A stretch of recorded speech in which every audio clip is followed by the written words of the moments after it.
ಸ್ವತಂತ್ರ ಹೋರಾಟದ ಸಂದರ್ಭದಲ್ಲಿ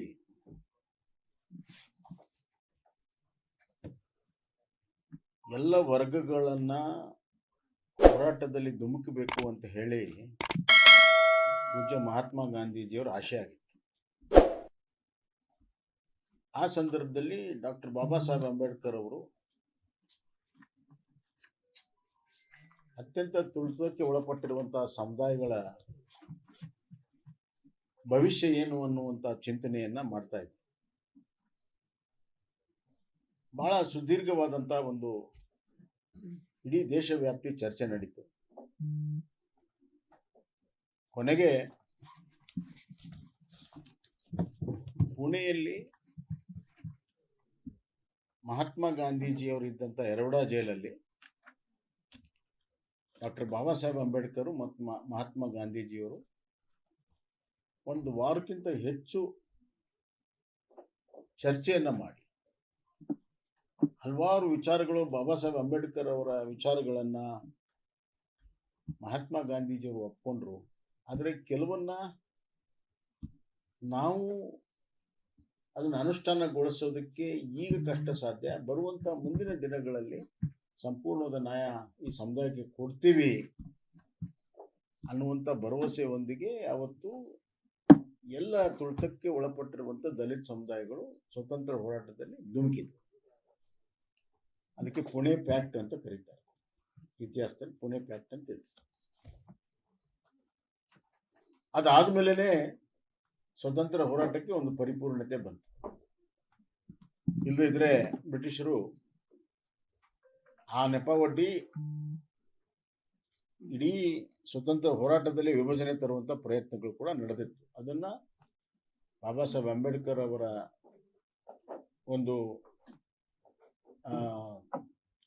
ಒಂದು ರಾಜಕೀಯ ನೀತಿಯಿಂದ ಅವರು ಅವತ್ತು ತಂದ್ರು. ಆ ಹಿನ್ನೆಲೆಯಲ್ಲಿ ಸಂವಿಧಾನ ರಚನೆ ಮಾಡುವಂತ ಸಂದರ್ಭದಲ್ಲಿ ಕೂಡ ಅದೇ ಅಂಶಗಳು, ಅವತ್ತೇನು ಪುನಃ ಪ್ಯಾಕ್ಟಿಲ್ ಆಗಿತ್ತು ಅದೇ ಅಂಶಗಳು ಮುಂದೆ ಬಂತು.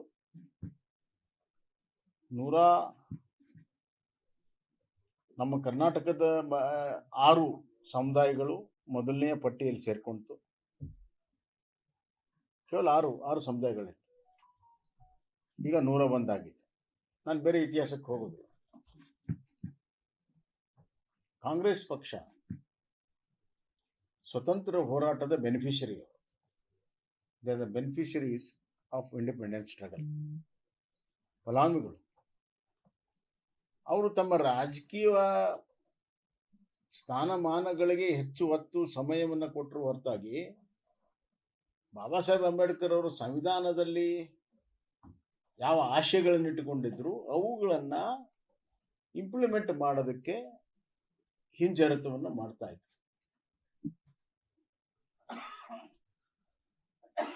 ಆ ಸಂದರ್ಭದಲ್ಲಿ ಹಲವಾರು ದಿವಸ ಚರ್ಚೆಗಳಾಗಿ ಕೊನೆಗೆ ಸಂವಿಧಾನದಲ್ಲಿ ಬಹಳ ಸ್ಪಷ್ಟವಾಗಿ ಹೇಳಿದ್ದಾರೆ, ಈ ರಿಸರ್ವೇಶನ್ ಅಂತದ್ದು ಲೈವ್ ಇದೆ, ಒಂದ್ಸತಿ ಕೊಟ್ಟು ಮುಗಿಸೋದಲ್ಲ. ಪ್ರಪೋರ್ಷನೇಟ್ ಟು ದಿ ಪಾಪ್ಯುಲೇಷನ್ ಈ ಸಮುದಾಯಗಳಿಗೆ, SC ST ಸಮುದಾಯಗಳಿಗೆ ನಾವು ರಿಸರ್ವೇಶನ್ ಅನ್ನು ಕೊಡಬೇಕನ್ನುವಂಥ ಸಂವಿಧಾನದಲ್ಲಿ ಉಲ್ಲೇಖ. ಕರ್ನಾಟಕದ ಮಟ್ಟಿಗೆ ಹೇಳಬೇಕಾದ್ರೆ ಕಾಂಗ್ರೆಸ್ ಆಡಳಿತ ಇತ್ತು ಪ್ರಾರಂಭದಿಂದ. ಸುಮಾರು 55-60 ವರ್ಷ ಅವರು ಆಡಳಿತ ಮಾಡಿದ್ದಾರೆ. ಇವ್ರು ಏನ್ ಮಾಡಿದ್ರು ಅಂದ್ರೆ ಆ SC ಲಿಸ್ಟ್ಗೆ ಸಮುದಾಯಗಳನ್ನ ಸೇರಿಸ್ತಾ ಹೋದ್ರು.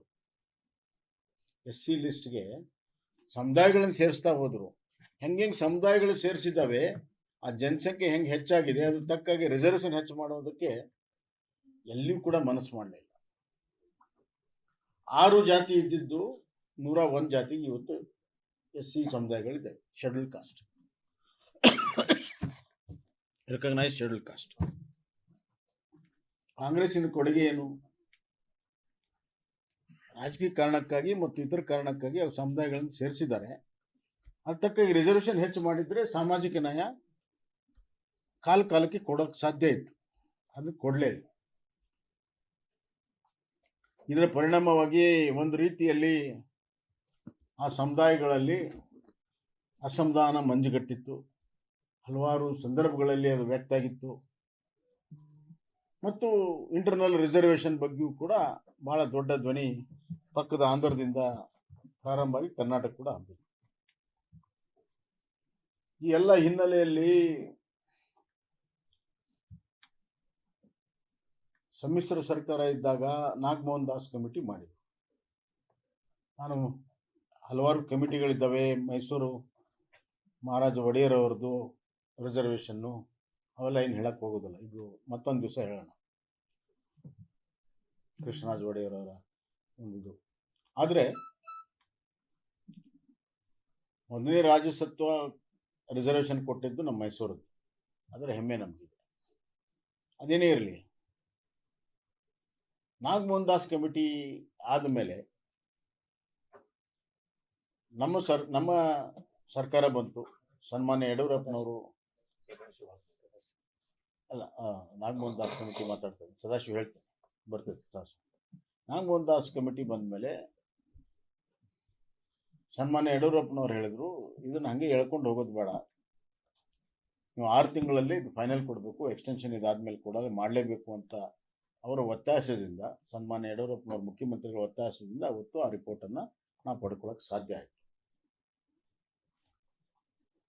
ಈ ನಾಗಮೋಹನ್ ದಾಸ್ ಕಮಿಟಿ ಹಲವಾರು ಕಮಿಟಿಗಳ ಹಲವಾರು ಜಜ್ಮೆಂಟ್ಗಳನ್ನೆಲ್ಲವನ್ನೂ ನೋಡಿ ರಿಸರ್ವೇಷನ್ ಅನ್ನು ಹೆಚ್ಚು ಮಾಡಬೇಕು SC STಗಳಿಗೆ ಅಂತ ತೀರ್ಮಾನ ಮಾಡಿ 15 ಇದ್ದಿದ್ದನ್ನು 17ಕ್ಕೆ ಶಿಫಾರಸು ಮಾಡಿದರು, 3 ಇದ್ದಿದ್ದನ್ನು 7ಕ್ಕೆ STನ ಶಿಫಾರಸು ಮಾಡಿ. ಅದನ್ನ ನಾನು ಮುಖ್ಯಮಂತ್ರಿ ಆದಾಗ ನನ್ನ ಸೌಭಾಗ್ಯ, ಹಲವಾರು ಜನರ ವಿರೋಧ ನಡುವೆಯೂ ಕೂಡ ಅದನ್ನ ಇಂಪ್ಲಿಮೆಂಟ್ ಮಾಡುವಂಥ ಸೌಭಾಗ್ಯ ನನಗೆ ಸಿಕ್ತು. ನವೆಂಬರ್ ತಿಂಗಳಲ್ಲಿ 2022ರಲ್ಲಿ ನಾವು ಮಾಡಿ 17 ಮಾಡಿದ್ವಿ, 3ರಿಂದ 7 ಮಾಡಿ. ಭಾಳ ಜನ ನನಗೆ ಕೈ ಹಾಕ್ಬೇಡ ಇದು ಜೇನುಗೂಡು ಕೈ ಹಾಕ್ತೀಯ ಅಂತಂದು. ನಾನು ಹೇಳಿದೆ, ಜೇನುಗೂಡು ಕೈ ಹಾಕ್ತಿದ್ದೆ ನನಗೆ ಗೊತ್ತಿದೆ, ಜೇನು ಕಚ್ಚಿದ್ದು ನನಗೆ ಕಚ್ಚಲಿ, ಆ ಸಮುದಾಯಕ್ಕೆ ಜೇನಿನ ಹನಿ ಕೊಡೋಣ ಅಂತ. ಒಂದು ರೀತಿಯಲ್ಲಿ ಅದು ಬಹಳ ಲ್ಯಾಂಡ್ ಮಾರ್ಕ್ ಆಗಿ ಆ ನಿರ್ಣಯವನ್ನು ನಾವು ಮಾಡಿದ್ವಿ. ಬರುವಂಥ ದಿನಗಳಲ್ಲಿ ಅದರ ಮಹತ್ವ ಗೊತ್ತಾಗ್ತದೆ. ಆವಾಗ ಇವತ್ತಿನ ಮುಖ್ಯಮಂತ್ರಿ ಸಿದ್ದರಾಮಯ್ಯ ಅವರು ಅದು ಕಾನೂನು ಪ್ರಕಾರ ಇಲ್ಲ, 15ರಿಂದ 17 ಆಗಲ್ಲ ಅಂತ ಎಲ್ಲ ಕಡೆ ರಾಜ್ಯದ ತುಂಬ ಊರಿಗೆ ಹೇಳ್ಕೊಂಡು ಓಡಾಡಿ, ನಾವೇನು ಹೇಳಿದ್ರು ಕೂಡ ಅದು ಒಪ್ಪಾಗ್ತಾ ಇರಲಿಲ್ಲ ಅನ್ನೋಂಥ ರೀತಿಯಲ್ಲಿ ಮಾತನಾಡಿದ್ವಿ. ಆಮೇಲೆ ಕಾನ್ಸ್ಟಿಟ್ಯೂಷನ್ ಅಮೆಂಡ್ಮೆಂಟ್ ಮಾಡಬೇಕು ಅನ್ನುವಂಥದ್ದು 2ನೇ ವಾದ, ಬಹಳ ದೊಡ್ಡ ವಾದ. ನಾವು ಹೇಳಿದ್ವಿ 2 ಜಡ್ಜ್ಮೆಂಟ್ ಇದೆ, 2 5 ಮೆಂಬರ್ಸ್ ಇದೆ, and the latest is that you can do without constitutional amendment and you should take the better. ಸಮುದಾಯಕ್ಕೆ ಸಹಾಯ ಮಾಡುವಂಥ ಇಚ್ಛಾಶಕ್ತಿ ಇದ್ದಾಗ ಸಮುದಾಯ ಪರವಾಗಿರುವಂಥ ಜಡ್ಜ್ಮೆಂಟನ್ನು ನೀವು ಉಪಯೋಗ ಮಾಡ್ಕೋಬೇಕು. ಆಯ್ಕೆ ಮಾಡುವಾಗ ನೀವು ಸಮುದಾಯ ಪರವಾಗಿರೋದನ್ನು ಆಯ್ಕೆ ಮಾಡಬೇಕು, ದಟ್ ಇಸ್ ಅ ಕಮಿಟ್ಮೆಂಟ್. ಇಲ್ಲ ಅದು ಕಾನ್ಸ್ಟಿಟ್ಯೂಷನ್ ಎಷ್ಟರ ಮಟ್ಟಿಗೆ ಅಂದ್ರೆ ಅವ್ರು ಮುಖ್ಯಮಂತ್ರಿ ಆದಮೇಲೆ ಕ್ಯಾಬಿನೆಟ್ ಡಿಸಿಷನ್ ತೊಗೊಂಡ್ರು, ಇಂಟರ್ನಲ್ ರಿಸರ್ವೇಷನ್ ಸಲುವಾಗಿ ನೀವು ಕಾನ್ಸ್ಟಿಟ್ಯೂಷನ್ ಅಮೆಂಡ್ಮೆಂಟ್ ಮಾಡಿ ಅಂತ. ಕೋರ್ಟ್ರಲ್ಲಿ ಮ್ಯಾಟರ್ ಇದ್ದಾಗಲೂ ಕೂಡ ಹೋದರು. ಈ ಮಧ್ಯೆ ನಮ್ಮ ನಿರ್ಣಯಗಳು ಕೇಂದ್ರ ಸರ್ಕಾರಕ್ಕೆ ನಾವು ಕಳಿಸಿದ್ವಿ, ಅಲ್ಲೆಲ್ಲ ಚರ್ಚೆ ಆಗಿ ನಮ್ಮ ನೆಚ್ಚಿನ ಪ್ರಧಾನಮಂತ್ರಿ ನರೇಂದ್ರ ಮೋದಿಜಿಯವರು ಸಾಮಾಜಿಕ ನ್ಯಾಯಕ್ಕೆ ಬದ್ಧತೆ ಇರುವಂಥವ್ರು, ಇವರಂಗೆ ಬೊಗಳೆಯನ್ನು ಬಿಟ್ಕೊಂಡು ಓಡಾಡೋದಿಲ್ಲ, ಮಾಡೋ ಕೆಲಸವನ್ನು ಅವ್ರು ಮಾಡ್ತಾರೆ. ಅವರು ಉದಾಹರಣೆಗೆ ಪರ್ಮನೆಂಟ್ ಬ್ಯಾಕ್ವರ್ಡ್ ಕ್ಲಾಸ್ ಕಮಿಷನ್ ಸಂವಿಧಾನಬದ್ಧವಾಗಿರುವಂಥದ್ದು ಅವ್ರು ಮಾಡಿದರು. UPA ಸರ್ಕಾರ ಇದ್ದಾಗ ಮಾಡಲಿಲ್ಲ, ಸಿದ್ದರಾಮಯ್ಯ ಮುಖ್ಯಮಂತ್ರಿಯಾಗಿ ಶಿಫಾರಸು ಮಾಡಲಿಲ್ಲ. It was done by none other than Narendra Modi. ಅದನ್ನೆಲ್ಲ ಇವ್ರು ರೆಕಗ್ನೈಸ್ ಮಾಡಲ್ಲ. ನರೇಂದ್ರ ಮೋದಿ ಏನೇ ಮಾಡಿದ್ರು ಕೂಡ ಇವ್ರಿಗೆ ಭಾಳ ಆಪತ್ಯ ಇರಲಿ. ಅದಾದಮೇಲೆ ಅದನ್ನು ಸುಪ್ರೀಂ ಕೋರ್ಟಲ್ಲಿ ವಾದ ಮಾಡಿ ನಮ್ಮ ಸಾಲಿಸಿಟರ್ ಜನರಲ್ಲು ಕೇಂದ್ರ ಸರ್ಕಾರದ ನಿಲುವನ್ನು ಸ್ಪಷ್ಟವಾಗಿ ಪ್ರಕಟಣೆ ಮಾಡಿದ ಮೇಲೆ ಈಗ ಜಜ್ಮೆಂಟ್ ಬಂತು. ಡಿಸೆಂಬರ್ 1, 2024 ಅದು ಬಂದಮೇಲೆ ಎಂಪಿರಿಕಲ್ ಡಾಟಾ ಪ್ರಕಾರ ಮಾಡಬೇಕು.